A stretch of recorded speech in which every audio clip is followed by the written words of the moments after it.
Hi, everybody. I am going to walk you through the rabbit hole that research can become with an example of something that's happened just in the last couple weeks.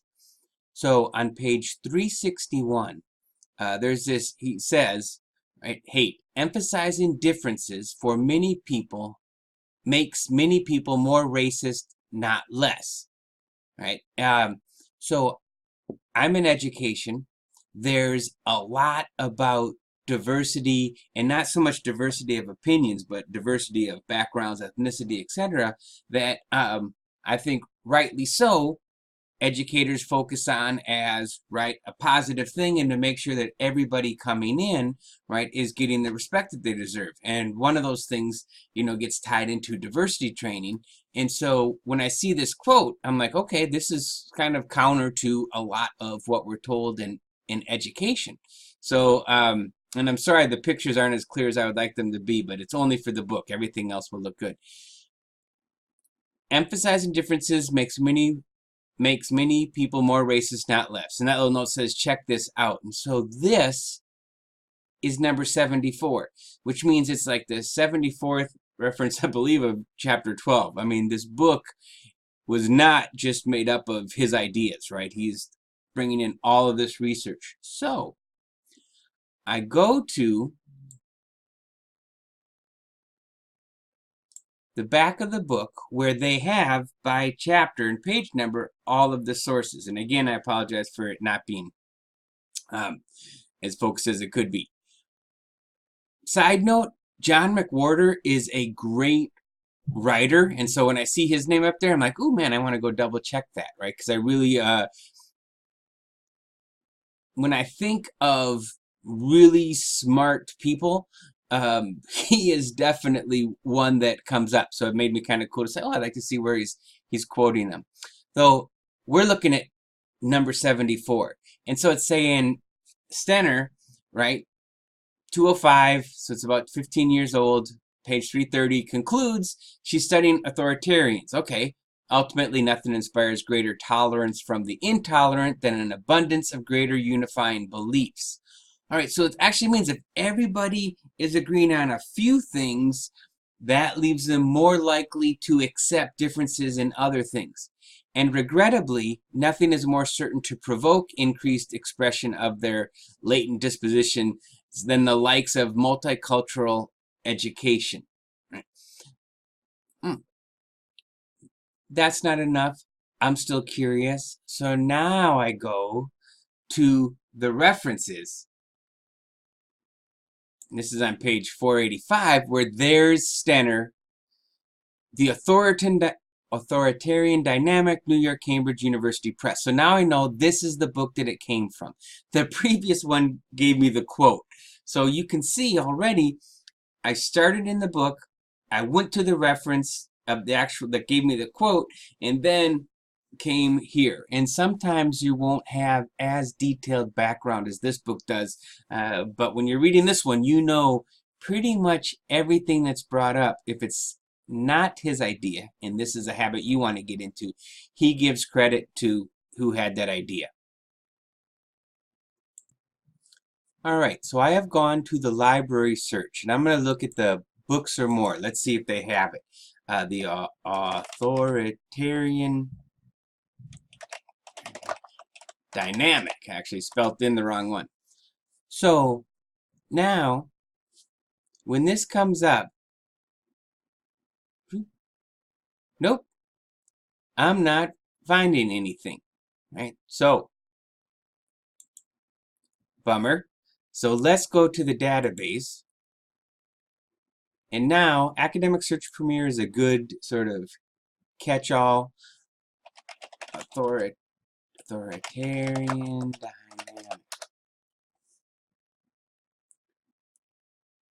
Okay, now there's authoritarianism, etc. There's a lot going on, so I want to limit this. A couple things that I want to do, even though there's only 73, but this will help when there's a 2,000.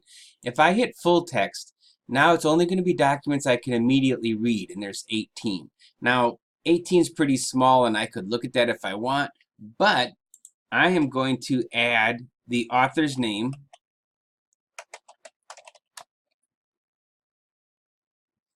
And look at that. The authoritarian dynamic, whoo, easy for me to say. So let's look at this. This is a review, right, by Laura Stokel, and there's another review by Donald Kinder. And what's neat about this is now I'm not going to read the whole book, right? But I can see what somebody thought. And in this case, I can even listen to what that, if I want to, I can listen if I didn't want to read it. So this is going to give me an overview of the book. So now instead of reading a couple 100-page book, right, I can get an overview of this. And if I want to be really thorough, go back to the results list, and I'm going to look at both of them, right, and see if they say different things. Now, when you're looking at this stuff, PDF full text is nice because that means it was basically, imagine a photocopy of what it is. So here it is, the authoritarian dynamic by Karen Stenner, and this talks about, you know, what the article is about. And here is something that I thought was really interesting, right?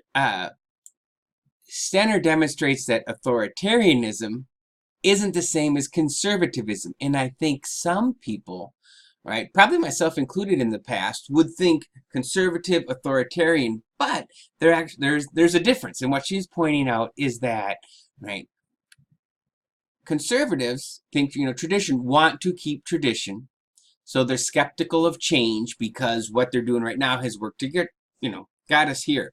But authoritarianism is, right, focused on difference. You can't be different, right? If you're different, we've got to squash you. So I thought that was interesting, and I got that out of reading the review. Now, in the past, I would tell everybody to use Academic Search Premier. Look at 8,500 journals, you know, covers pretty much everything. But while I was going down this particular search, EBSCO came up. Sorry, that is my dog playing with a toy. So EBSCO came up with a different result. I am just going to select all. Yes, it might take longer. And now, authoritarian.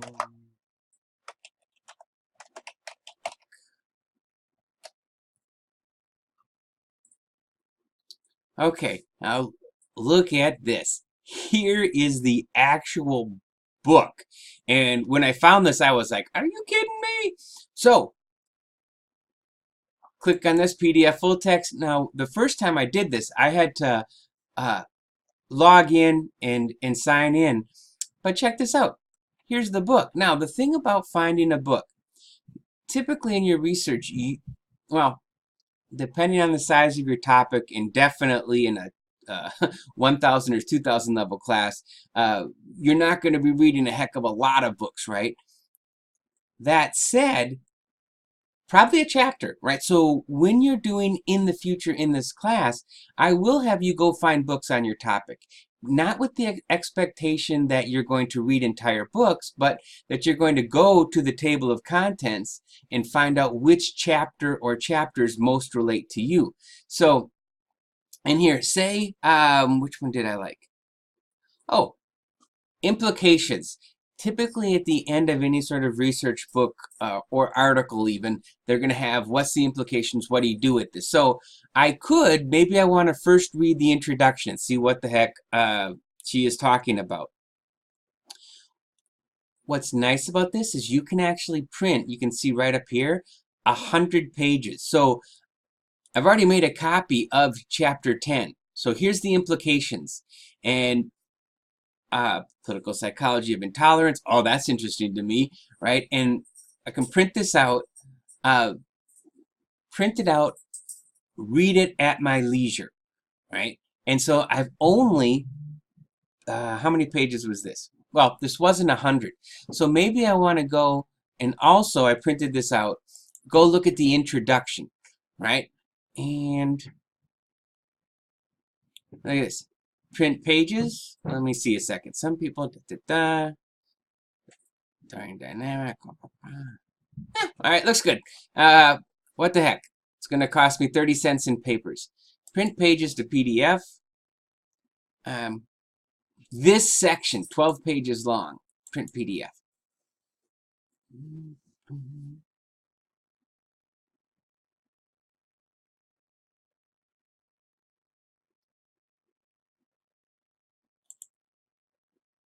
All right, so check this out, people. I am cooking with gas. I found a quote that I was interested, tracked it down to the source. I've seen 2 reviews for the entire book so I can see what people think. And I actually have access to the book. I'm going to pause so you don't listen to printing. Right now, I have the implications printed out. I have chapter 1, the introduction. So basically, I'm going to get the beginning or first thoughts and the wrap up at the end. Now, as long as I'm here and I still have my 100 pages, I go to content, and I'm going to print the content because this section, 3 pages. So now I'm going to have the 2 chapters I can read at my leisure, and I'll have an outline. Check this out. Here's the introduction, all of what's going on in the rest of the book. So after I read those 2 chapters, I can look and see what else that I want. So I now have everything I need, right? At least right now, I think, to read and see what's going on and what is the basis for that quote way back that said, highlighting differences can actually lead to more racism. And who knows what I'm going to find out with? Who knows what I will come up with? And that not knowing, pretty cool, and what research is all about. Because if you know the answer, you don't need to do research, right? And typically, we only think we know the answer. And when we do research, we will find out it's much more nuanced, much more complicated, and has way more factors in it than we originally thought, right? And the more angles we see something, the better we are able to see it. And, think about it this way too. If you really want to come up to a solution, right? You better know as much as you can about that topic and to be seeing it from more than just one angle. Okay. The last thing that I want to show you is a really nice technique that sometimes works. Whenever you like somebody or just somebody pays attention to somebody, you want to put their name in here. Actually, I'll leave it as subject. And follow it up with criticism to see what people, right, have said to give a different view of it. Now, in this particular case, no search results are found. But whenever I like somebody, right, I want to find out who doesn't. And not so I can throw rocks at them, but so if I can see what am I missing? What's the angle that, because I like somebody, confirmation bias is really easy to happen, along with cognitive dissonance. Confirmation bias is I only look for stuff that supports what I already know. Cognitive dissonance, cognition, thinking, right? Dissonance, it's like our brain sometimes, when it gets information that goes against what we think, it actually causes pain. And if you've seen anybody ever cover their ears because they did not want to listen to you or run away from a conversation, that could be a symptom of cognitive dissonance, right? Now, when I do a search for hate Jonathan, right, now we're going to find out what other people have said, right? Now, here's some criticism, right? Oh, this is chickenpox. Let's see here. One of the things that I'm going to do, there's some interest. So here I can look at subject. This was accidental. Sometimes research is accidental. I still had it as author because I was looking for Stenner. But this one's interesting. When I go with authors, check out this article. This is actually written by Jonathan Haidt and somebody else, Craig Joseph. They are responding to Suhler and Churchland, who criticized their work. So they say, here's the 3 main complaints, and this is their response. Now, I'm not getting it from the source, but I definitely can see, oh, look, here's here's some criticism. It was big enough that they had to respond. But I also now have two more names, Suhler and Churchland. So I'm going to go back a second, right? Get rid of the author. And I wonder if, subject, what I'm wondering is if I'm going to see Church, oh, look at that, Suhler and Churchland. So now I know I can read their article that is giving a criticism of what we just read. And you know I'm not even going to bookmark this. I'm just going to save it. Download.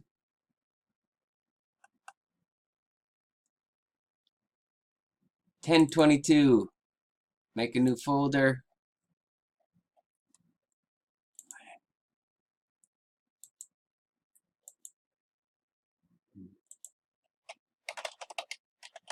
Churchland critique for now. All right, so now I have this article saved. I can read it. And what I'm going to do most likely is I'm going to read the abstract, another word for summary.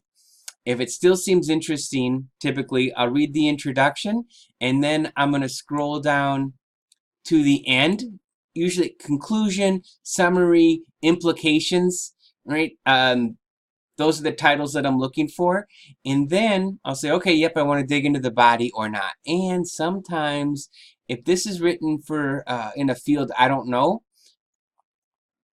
some of this might be unintelligible to me. I just might not have the background to know what the heck they're talking about. But typically everybody should be able to understand the summary in the introduction. So now I've got the Suhler and Church article. And I'm going to go back and I'm also going to save the their response to it. This last part wasn't planned as far as the video goes, but it just shows you where research will take you. You'll do a search and all of a sudden something will pop up and you'll go, man, I want to do that again. Try a new name. All kind of stuff happens. So we will do much more of this, and I will have more generic walkthroughs, but I just wanted to show you when you get that book that you're really interested in. Clearly I'm interested in this book because I'm forcing you to read it, right? That's when you're going to want to do these extra steps to make sure you know what's going on. All right, I hope you've enjoyed this and got to see a little bit of what research can look like, and it has many forms. I did all of this using our library resource, and initially I did something through Google, and I'm going to save that for another video so you are not getting overloaded. So keep reading, keep marking up what you read, and when those questions come up, those ideas that you agree with, those ideas that you disagree with, those both are the ones you want to double check, right? That idea you agree with, should you continue to agree with it, right? That one you disagree with, well, how valid is their argument? All right, have a good one.